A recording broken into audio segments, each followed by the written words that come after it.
আক্ৰমণ কৰা।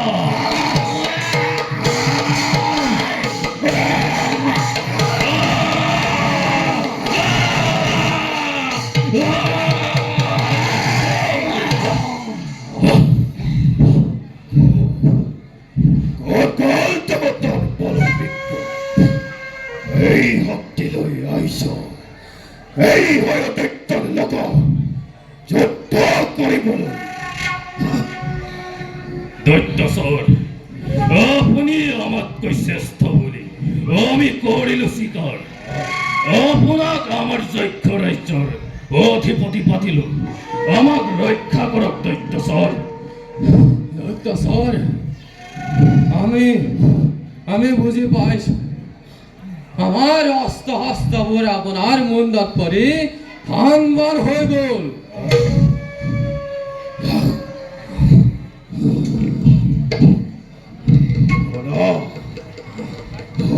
তোমালোকে নামবোৰ দৈত্য পৃথিৱীৰ ভূভাৰ সৰগৰ হেতু লক্ষ্মী হৈ মোক কৰিছিল স্বজন। আমি সেই বেদাংগসমূহ হৰণ কৰিব লাগিব। লক্ষ্মী হৈ সেই বেদাংগৰ দ্বাৰা আমাকে সেইবিলাক জ্ঞান আহৰণ কৰিবলৈ নিৰ্দেশ দিছে।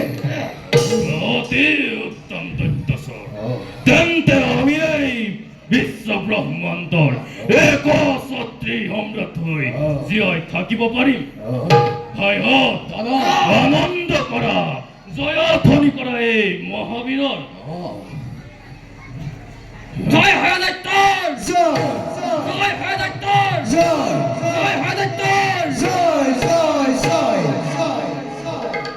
দক্ষৰস তাৰ আগতে সেই ব্ৰহ্মা বোলা দেৱতা এটাই পৃথিৱীৰ সমস্ত বেদাংগ লুকুৱাই ৰাখিছে। পলম হলে সিহঁতে লুকুৱাই পেলাব। অতি উত্তম, অতি উত্তম। আমি এই ঋষিমুনিহঁতক ধৰি আনি সিহঁতৰ তৰ্ক শূন্য কৰিব লাগিব। হয় সাজু হোৱা তোমালোক। দক্ষৰস তাৰ আগতে এগৰাকী সুন্দৰী নাৰীয়ে মোক স্বামী বৰণ কৰিবলৈ কৰিছে কুণ্ঠাব। গতিকে তাইক ধৰি আনি মোৰ পত্নী কৰিব লাগিব। আদেশ কৰক দৈত্যচৰ, এই মুহূৰ্ততে ৰূপৱতী নাৰীক আপোনাৰ ওচৰত কৰিম প্ৰদান।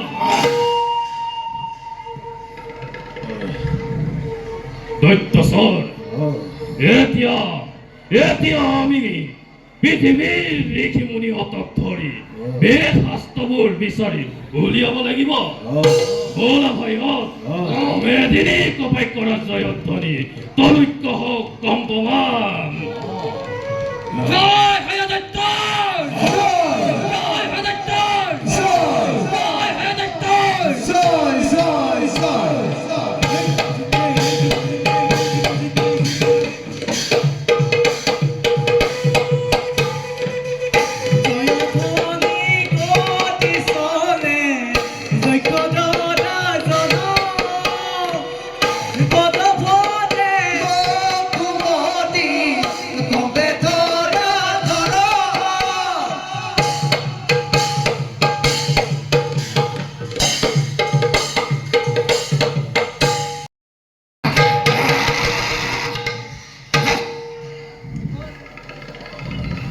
তই কোন ক্ষুদ্র বিনা দুঃখত স্বর্গ রাজ্য আক্রমণ করে ভতাশ ব্রহ্মা এই বৎসরা ঘাত বহু দৈত্য মূর্ত সচন হয়ে পৃথিবীর ভাগরে পড়েছে।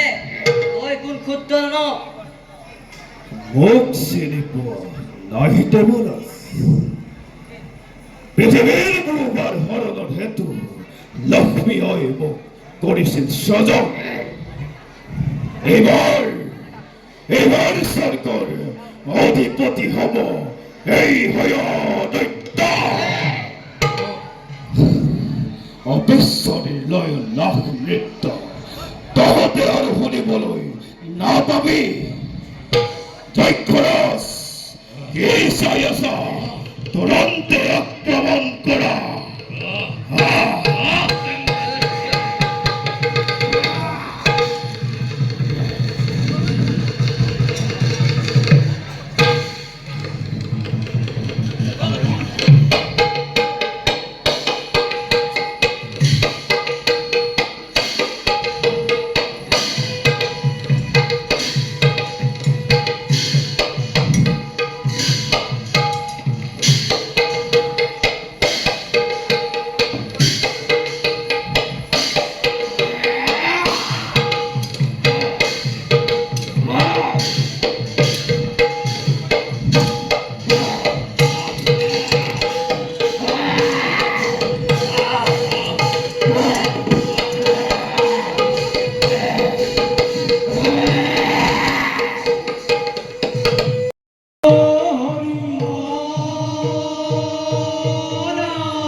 হিমস্বৰূপে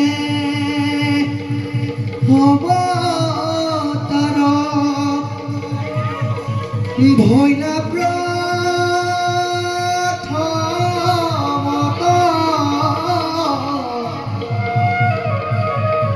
উদ্ধাৰিলা বেদ প্ৰভু প্ৰলয়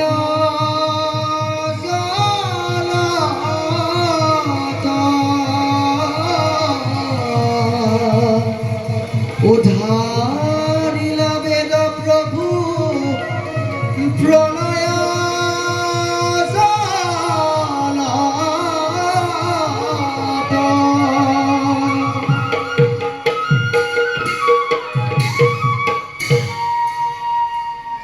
হে মৈশ্বৰস আপোন মাছ নহয় মই মৈশ্বৰ এনে ভয়ংকৰ ৰূপ কেতিয়াও দেখা নাই মই জানিব পাৰিছো আপুনি ব্ৰহ্মা বিষ্ণু মহেশ্বৰ এই তিনিওজনৰ ভিতৰত এজন মহাপ্ৰলয় আগমুহূৰ্তত মোক আৰু কিমানবাৰ পৰীক্ষা কৰে হে প্ৰভু দয়াময় মোক আপোনাৰ পৰিচয় দি মোৰ জীৱন সাৰ্থক কৰক আপুনি যদি কোনোবা দৈত্য তেন্তে মোক ভক্ষণ কৰক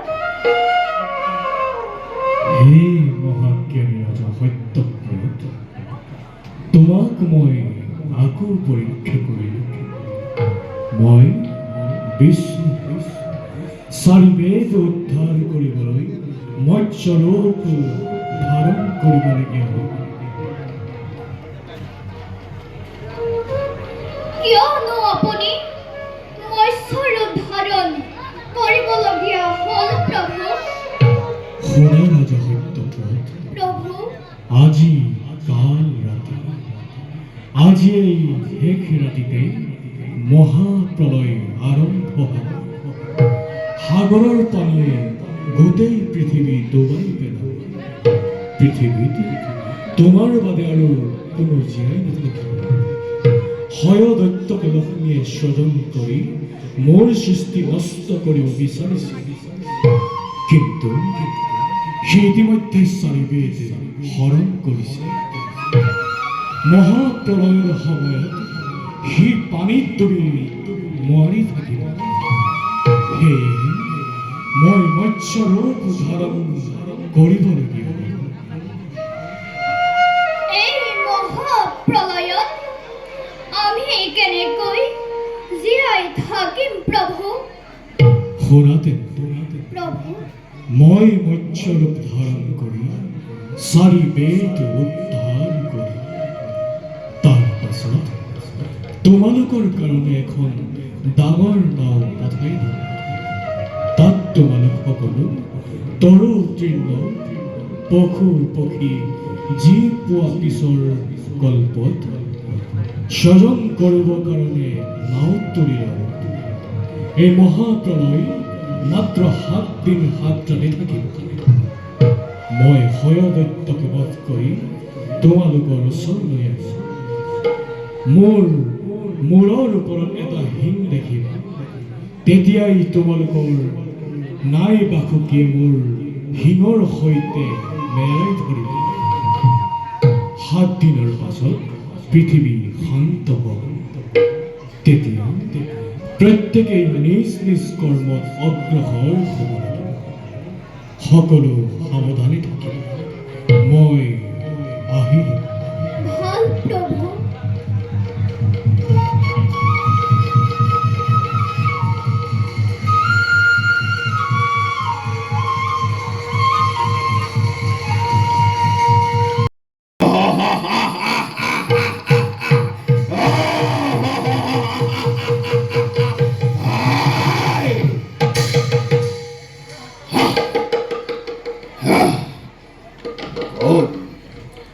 কোন তই বিকল মৎস্য? হয়দৈত্য দুষ্ট দুৰাচাৰ, আই তই মোৰ সৃষ্টিত জন্মাইছ আঘাত। আজি তোক বধ কৰি সৃষ্টিৰ বুকুত শান্তি প্ৰতিষ্ঠা কৰি সাজু হ তই মৃত্যুৰ কাৰণে। আই মৃত্যু।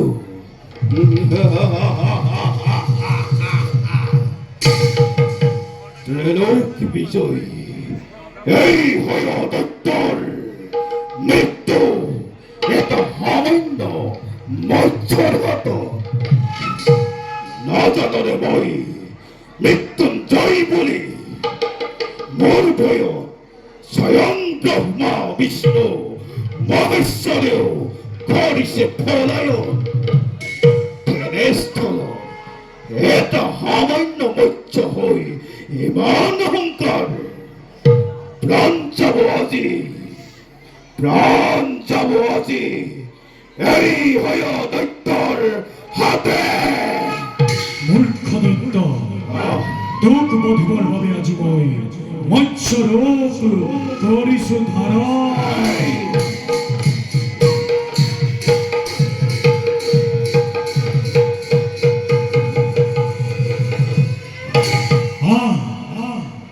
দৈত্য, আজি তোক মই কৰিম সংহাৰ। ভক্তৰ মনৰ কামনা।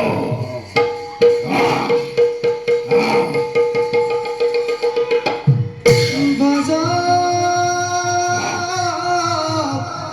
দাবা, বাজা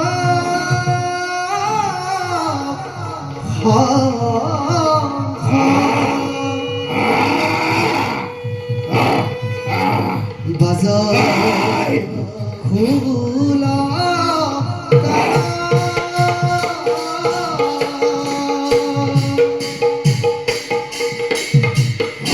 দেখা দেখা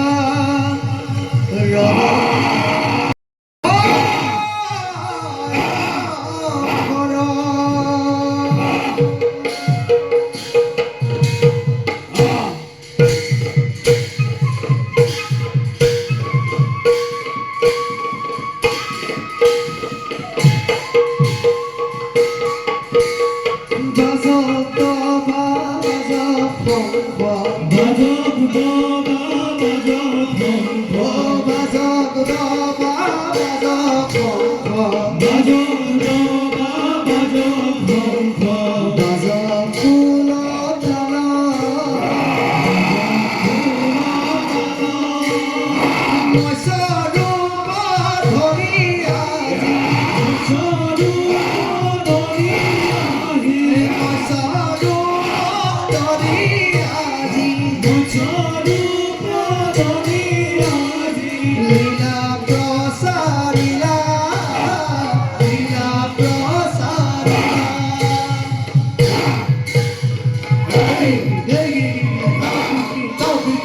নাও কীর্তিতা